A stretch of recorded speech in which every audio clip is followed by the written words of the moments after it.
మన పొట్ట బాగున్నంత వరకే మనకు ఆరోగ్యం. ఆకలి అరుగుదల బాగున్నంత వరకు మన ఆరోగ్యానికి ఏ ఢోకా లేదు. ఏ కారణంగానైనా పొట్టలో సమస్య తలెత్తితే అది మొత్తంగా మన ఆరోగ్యాన్ని దెబ్బతీస్తుంది. ఇవాళ మనలో చాలామంది పొట్టను చేతిలో పట్టుకుని డాక్టర్ల చుట్టూ తిరుగుతున్నారు. అజీర్తి, ఎసిడిటీ, మలబద్ధకం, గ్యాస్ ట్రబుల్, పేగుపూత ఇలా పొట్టలో సమస్యలకు అంతే ఉండటం లేదు. అయితే ఇలాంటప్పుడు నిత్యం కొన్ని ప్రత్యేకమైన యోగాసనాలు సాధన చేయటం ద్వారా పొట్ట ఆరోగ్యాన్ని పదిలంగా కాపాడుకోవచ్చంటారు నిపుణులు. పొట్టను ఆరోగ్యంగా ఉంచే యోగాసనాలు, వాటి సాధనలో మెలకువల గురించి ఇప్పుడు తెలుసుకుందాం.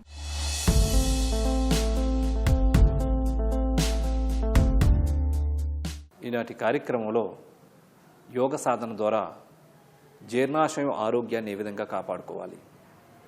జీర్ణాశయం ఆరోగ్యం అంటే మనం తీసుకునేటటువంటి ఆహారాన్ని సమయానుకూలంగా జీర్ణం చేసి ఆ యొక్క శక్తిని శరీర భాగాలకు అందజేస్తూ మళ్ళా జీర్ణక్రియ చక్కగా జరగడం ద్వారా వేస్ట్ మెటీరియల్ని మళ్ళీ మనకు బయటికి పంపించేయడం ద్వారా మల విసర్జన ద్వారా జీర్ణాశయం పూర్తిగా పనిచేసినట్టు. ఈ ప్రక్రియ అంతా కూడా ఎప్పుడు జరుగుతుందంటే జీర్ణాశయం ఆరోగ్యంగా ఉన్నప్పుడు. జీవన పర్యంతం ఈ యొక్క జీర్ణాశయం, ఈ యంత్రం కొన్ని టన్నుల ఆహారాన్ని జీర్ణం చేయాల్సిన ఆవశ్యకత ఉంటుంది. ఈరోజు మనం చూసినట్లయితే విరుద్ధ ఆహారం తీసుకోవడం ద్వారా డైజెషన్ సిస్టమ్ మొత్తం దెబ్బతినిపోయి అతి చిన్న వయసులోనే అనేక రకమైనటువంటి జీర్ణాశయానికి సంబంధించిన సమస్యలతో ఎంతోమంది బాధపడుతూ ఉన్నారు. మరి కొన్ని ప్రత్యేకమైనటువంటి ఆసనాలు, ఇంకా కొన్ని ప్రక్రియలు కూడా ఉన్నాయి.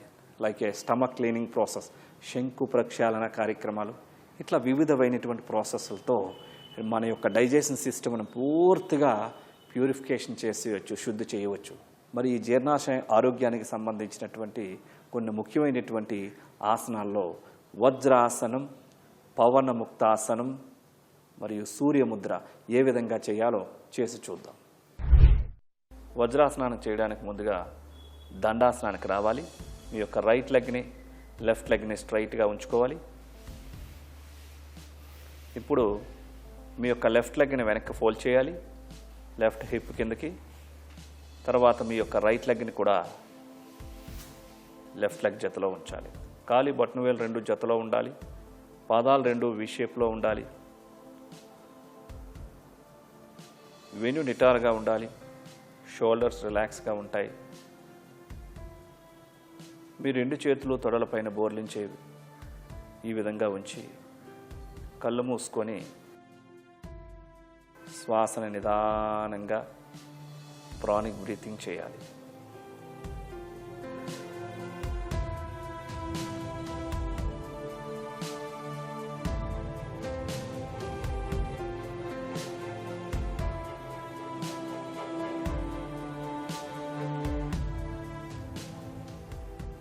ఇప్పుడు శ్వాసను విడిచిపెట్టిన తర్వాత కళ్ళు తెరవాలి.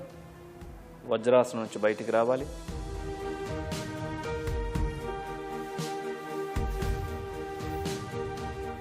ఇప్పుడు ప్రశాంతాసనానికి రావాలి.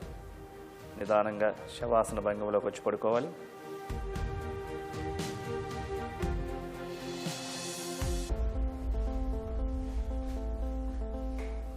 పవనముక్త ఆసనం. రెండు కాళ్ళను రేజ్ చేయాలి. పూర్తిగా రెండు కాళ్ళను రేజ్ చేసి ఫోల్డ్ చేయాలి. ఫోల్డ్ చేసి రెండు చేతులతో మోకాళ్ళ దగ్గర పట్టుకొని ఎంత వీలైతే అది రెండు మోకాలని పొట్టపైన ఆనించి ఉంచాలి. ఇప్పుడు శ్వాసను తీసుకుంటూ శ్వాసను విడిచిపెడుతూ హెడ్ రేజ్ చేయాలి. హెడ్ రేజ్ చేసి ఆసన భంగిమలో స్థిరంగా ఉండాలి. 1 2 3 4 5 6 7 8 9 10.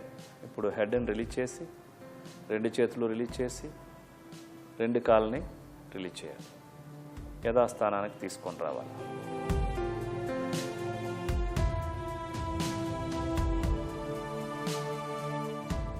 ఇప్పుడు నిదానంగా ఎడం ప్రక్క తిరిగి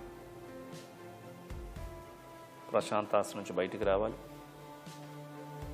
సుఖాసనంలో కూర్చొని రెండు అరిచేతులు మోకాళ్ళ పైన, అరిచేతులు ఆకాశం వైపు చూస్తున్న విధంగా ఉంచుకోవాలి. సూర్య ముద్ర. ఉంగరపు వేలు వెనక భాగాన బొటన వేలు ఆనించి ఉంచాలి. చూపుడు వ్రేలు, మధ్య వ్రేలు, చిటికిన వ్రేలు స్ట్రైట్గా ఉంటాయి. వెన్ను నిటారుగా ఉంటుంది. షోల్డర్స్ రిలాక్స్గా ఉంటాయి.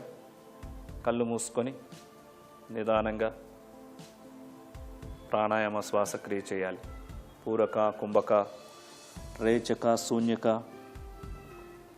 నియమాలు నిష్పత్తులను పాటిస్తూ గమనమంతా శ్వాస పైన ఉంచి ప్రాణాయామం చేయాలి.